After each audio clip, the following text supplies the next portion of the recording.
জি রোলিং। Bangladesh doctors association UK শুধু London না, পুরো ইউকে একটি বাংলাদেশি ডাক্তারদের অর্গানাইজেশন। এখানে আমরা সবাইকে আমন্ত্রণ জানাচ্ছি আমাদের নতুন এই সংগঠনে যোগ দেওয়ার জন্য। আপনাদের ভিশনটা বলেন। আমরা ইউকের সকল বাংলাদেশি ডাক্তার, রেসিডেন্ট এবং কনসালটেন্ট যারা আছেন সবাইকে নিয়ে কাজ করতে চাই। ইউকেতে রেসিডেন্ট ডাক্তারদের ট্রেনিংয়ে আমরা হেল্প করতে চাই।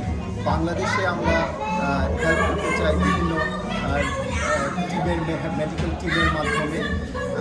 এটাই আমাদের ভিশন। আমরা নতুন সংগঠন, আস্তে আস্তে আমরা আরও বৃহৎ আকারে কাজ শুরু করতে চাই। আজকে প্রোগ্রামটা কেমন লেগেছে আপনার? আজকে 150 জনের মতো আমাদের ডাক্তার এসেছেন ইউকের বিভিন্ন শহর থেকে, এবং নাচ গান সব কিছুতে সবাই পার্টিসিপেট করেছে। একটি আনন্দপূর্ণ পরিবেশে আমরা পালন করলাম আজকে। Thank you.